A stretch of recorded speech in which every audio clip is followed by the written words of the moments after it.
Hello, everyone, and welcome back to my channel, Be Renewed with Our Boss Said Day. On this channel, as we all know, we talk about family, love, and lifestyle.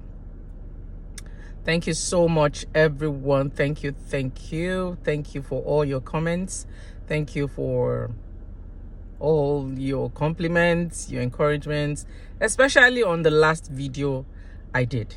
And today, what I'm going to be talking about is I'm going to be talking about the feedbacks I got from my last video, which was about sex. And first, I sincerely want to appreciate everybody's comment, everybody's compliment. So many people complimented me. Some people even said that, okay, I think you should be doing just this, or you should talk more on relationship, sex, so I really appreciate each and every one of you. I thank you so much. And about all the comments that I got a lot of comments. Some people DM me, some people called me, and it's so alarming, what people are going through in the bedroom, what people are going through when it comes to sexual activities with their spouses. And I feel so, I feel bad for some people, about what they told me. Some people are starving, and it is quite unfortunate. So I'm going to be talking about some of the comments that people sent to me, some of the questions that were raised, some concerns. So I jotted them down. Like I said, most of these people actually called me privately, and some of them sent me direct messages.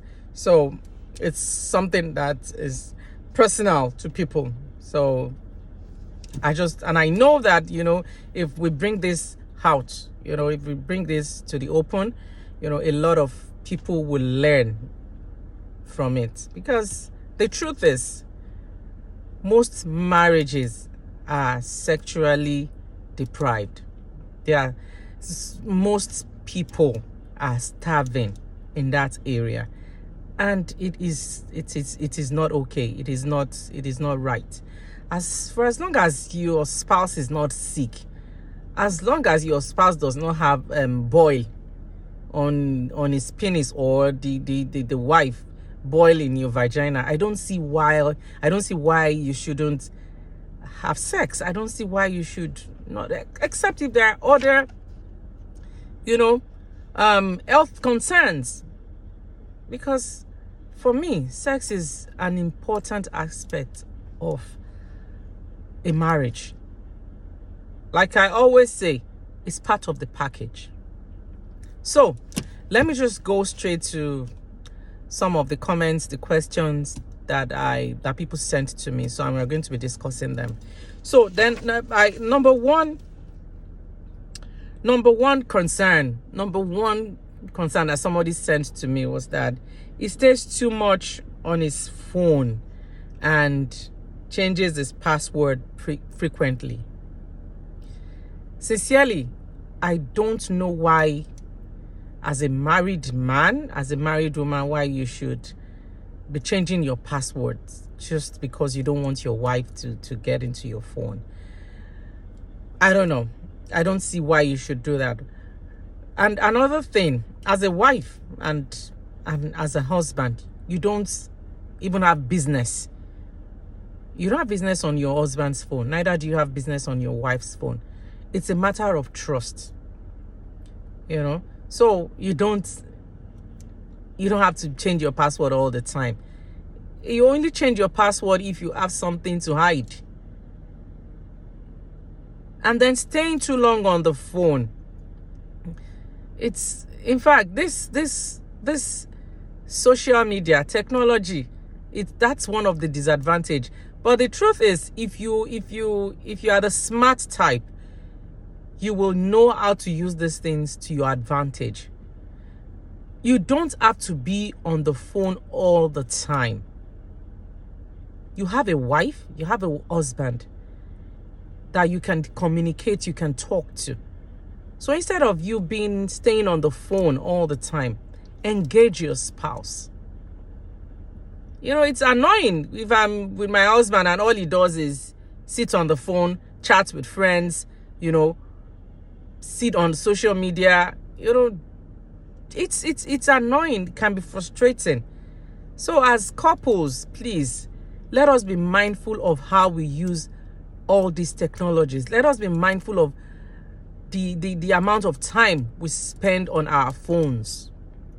It is important. Like this person that sent this to me, that's our own our own concern, and that is the reason why she doesn't enjoy sex with her husband, even though this issue is outside the bedroom, but it is affecting the activities that should go on in the bedroom. Because if you are not happy, how do you want to have a good sex life? How do you want to give your all to your spouse? So let's be mindful. Then another one is, it doesn't take me out nor buy gifts for me. There's this saying that you keep her the way you got her. If when you were courting your spouse, you usually buy gifts for him or her, and now because you're married, you don't buy gifts for her or for him anymore. It can be an issue. It can be a problem in your marriage. It may seem very minute. It may seem very little, very unimportant. But the truth is, it is very, very important.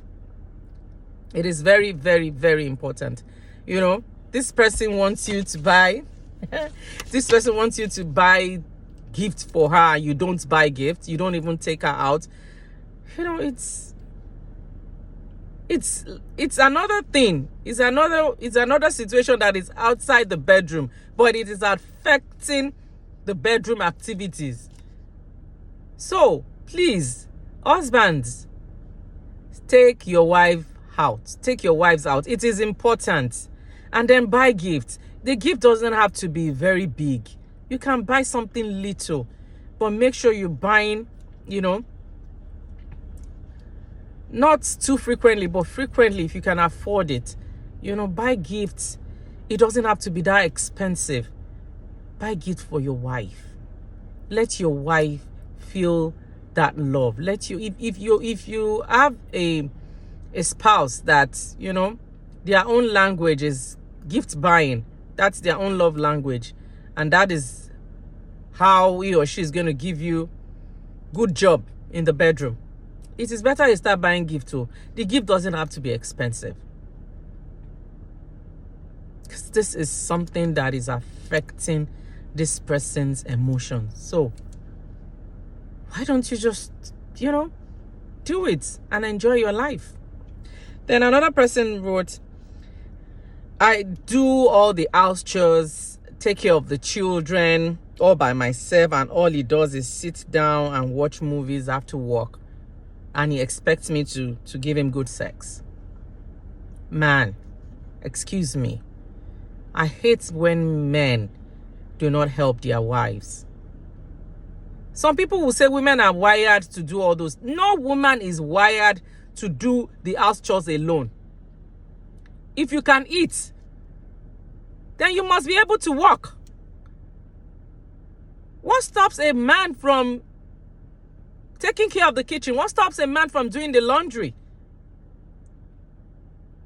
It shouldn't just be the woman all the time that does all these things. You should support your wife.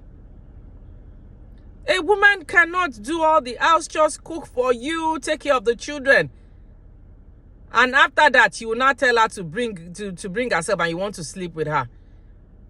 Is she a machine? Is she a German machine? You need to help your wives. Men, help your wives. These are things that affect some of these women's ability in the bedroom. Because if she comes back tired from work and she has to take care of the home. She has to take care of the children, cook for you.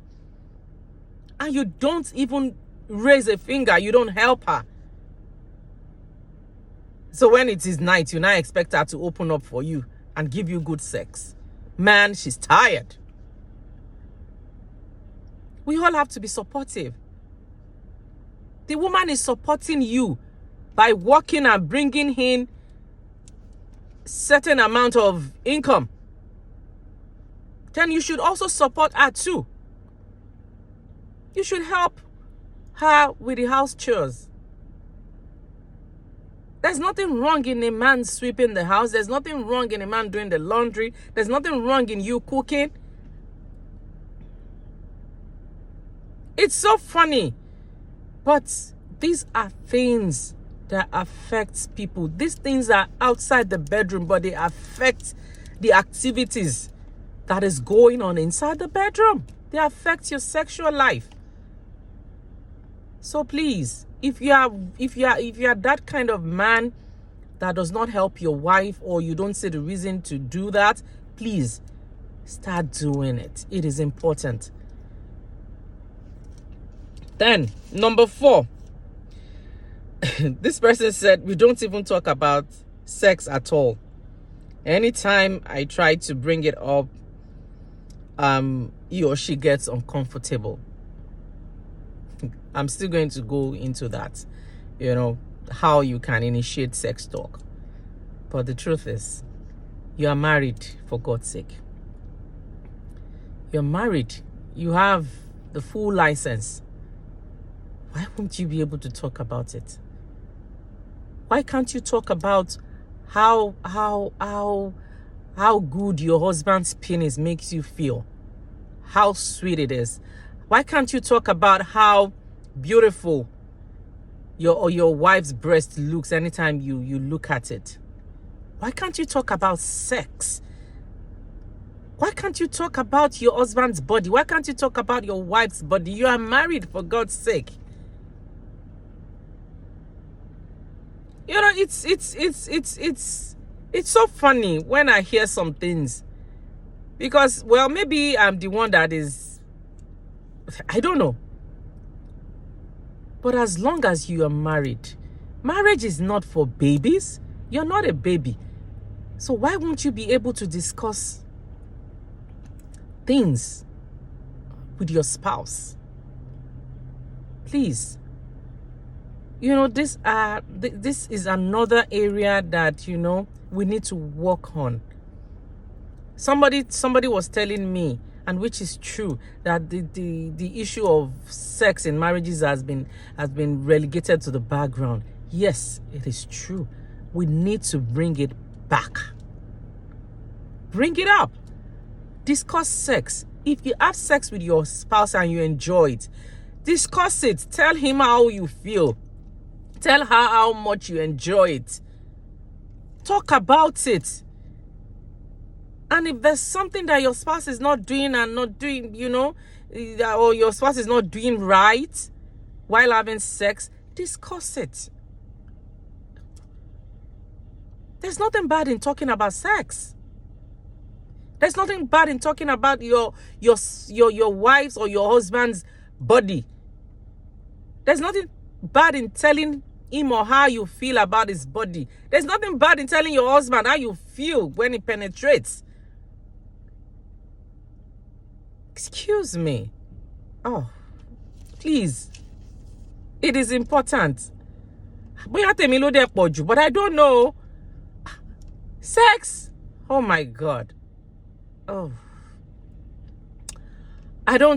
There's absolutely nothing I cannot discuss with my husband. Absolutely nothing. He is my husband. I'm his wife. So what is there? Why would I be shy? Why would I be ashamed to talk to my husband about anything that relates to sex? We need to be more matured. We need to be more open to ourselves as couples, please.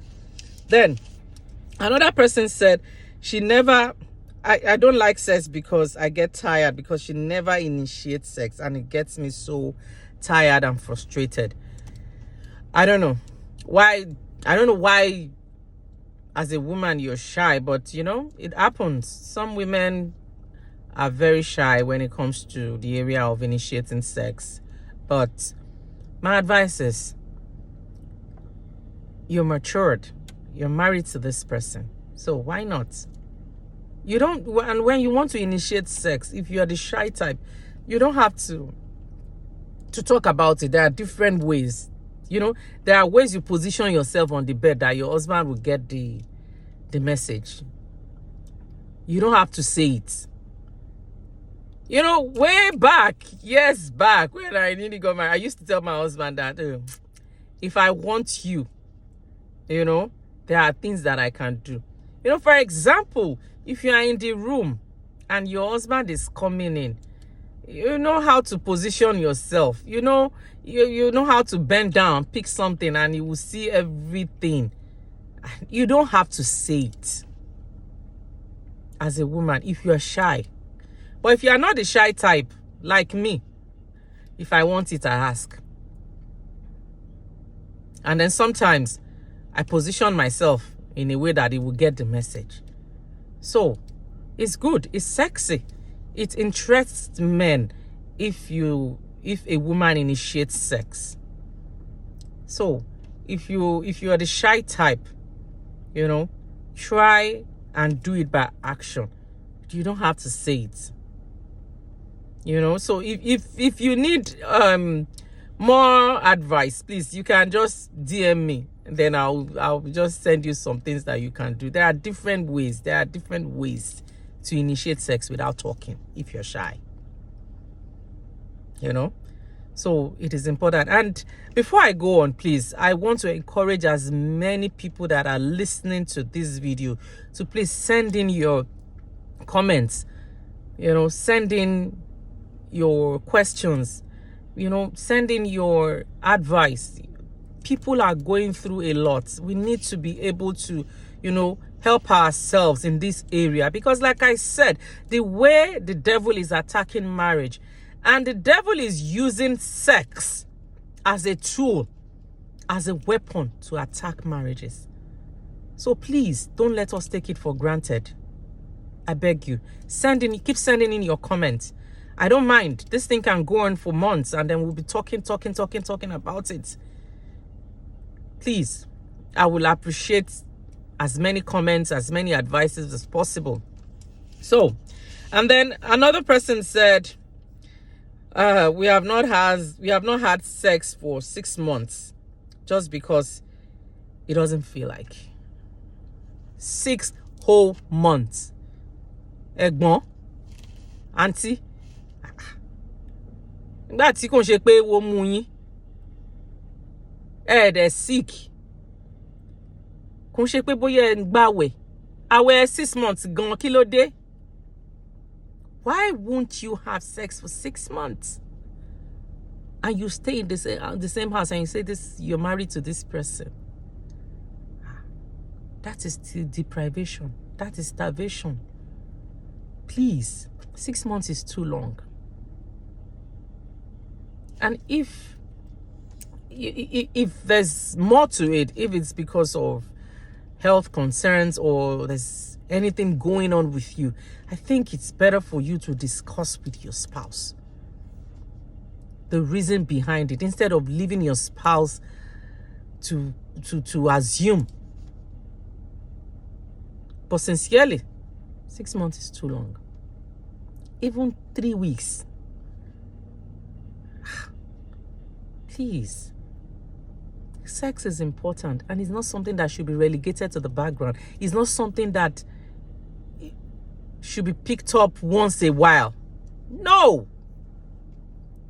It's something that you should have regularly. Please. So I'm going to stop here because I have lots and lots of comments. People called me. A lot of people called me. So many people, so many messages. But I don't want to take too much time, you know, dwelling on that. So I'm just going to talk about, I'm going straight to the things that we need to do.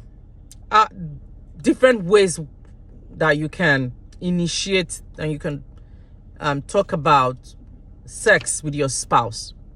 Number one thing is that before you talk about sex, before you discuss sex with your spouse, for example, if you're deprived, or you think your spouse is not doing good enough or something, before you start that discussion, make sure that you are in a stable mind and you are prepared for whatever the response you're going to get. Make sure you're in a stable mind. Don't ever discuss sex when you're angry. For example, you've been bottling it up, he or she has not been giving you good sex, and you've been angry, and all of a sudden you just blow it. No. Make sure that you are in a stable, that you are stable in terms of emotions. Make sure that it is not a time that you're angry. And you have to be prepared for the response you're going to get. You understand? So that's number one. I jotted all these things down. Then number two, make sure that your partner is comfortable. At that time that you want to discuss it, make sure it's that time where, your partner is in a very good mood, where he or she is comfortable. Probably it might be when you're out of the house, or when you're both of you are relaxing, watching movies, and both of you are comfortable, and you just bring it up. It's easier that way. Or you can go out, pick a place where he or she likes to go, and then you bring it up. Or you can even take a vacation, take 2 or 3 days out of the house, all by yourself, or just the two of you, and then you talk about it. Make sure your spouse is comfortable. Make sure it's in a comfortable place. You understand me? Don't go to, don't be in a party where everybody is drinking, and then you just say, wow, let's talk about. No. Make sure it's a comfortable place, a sweet place, a cozy place, So, and then just don't bring it up suddenly. Don't bring up the issue of sex suddenly with your spouse. Just don't bring it out of the blue. No. You need to somehow prepare his or her mind about it. There are things that you will be saying nicely, sweetly, and then now come up to that issue that you really want to discuss. It's not something that you just bring out from nowhere. No, it's not a discussion that you just start just like that. You don't bring it out of the blues. You don't make that discussion to be a sudden one. It is important. So the next one, like I said, I have lots of things that I jotted down. And then when you want to talk about sex, don't beat about the bush. If you want to discuss the issue of sex with your spouse, don't go from mountain to the hill. No, go straight to the point. Don't call penis nozzle. Don't call vagina plate. Call it the name. Call it, say it the way you feel. You're not talking to a baby, you're talking to your wife, you're talking to your husband. So say it the way it is. Don't color it. You understand? It's there's no point for you to be merry-go-rounding. No,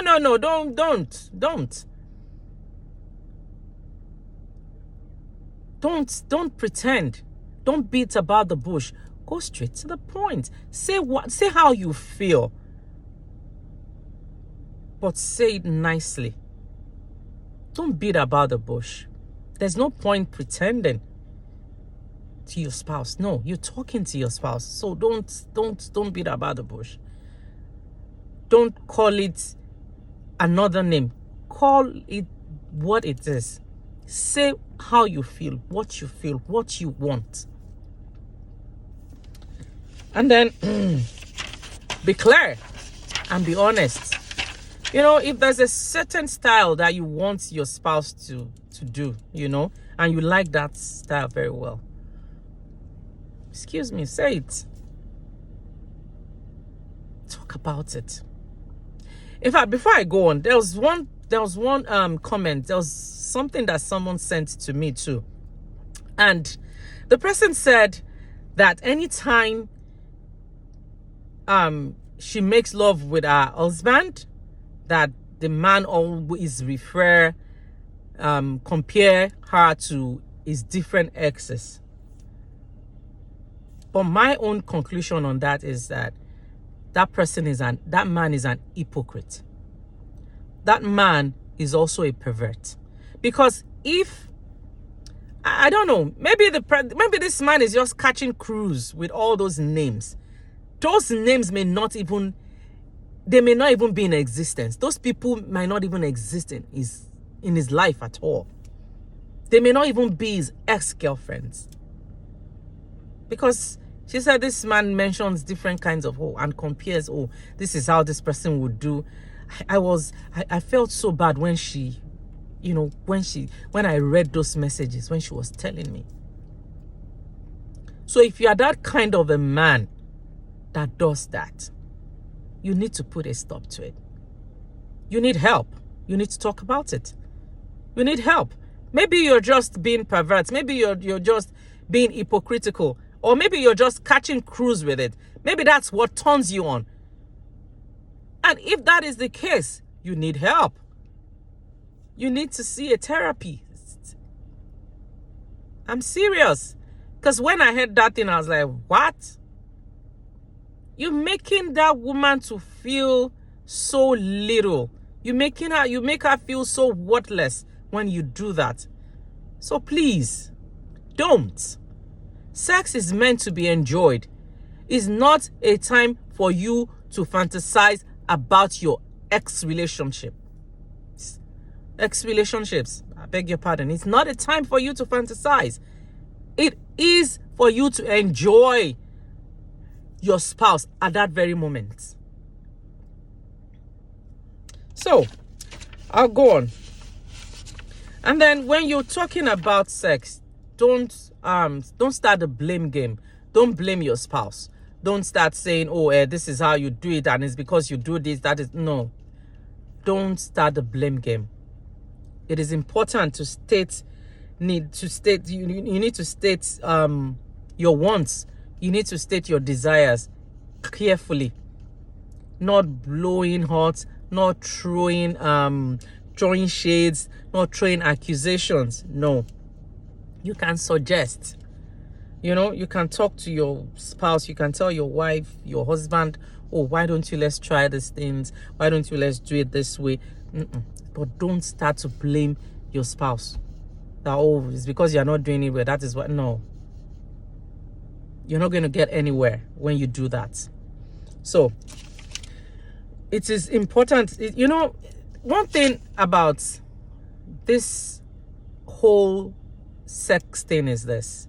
Even if you see a counselor, if you decide to go to a therapist, one thing that is constant, that will be constant and will forever be constant, is that they will tell you to communicate, to discuss.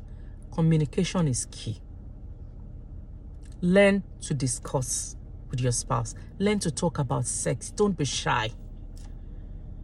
Don't be shy. Don't hold anything back. It is not a taboo to discuss how you feel. It is not a taboo to discuss how your spouse makes you feel when you make love with him or her. It is not a taboo. It's nothing to be ashamed of. It is not a sin. You have sex with your wife and you feel good about it. It's like you went to paradise and come back. I appreciate her for giving you good sex. You have sex with your husband and he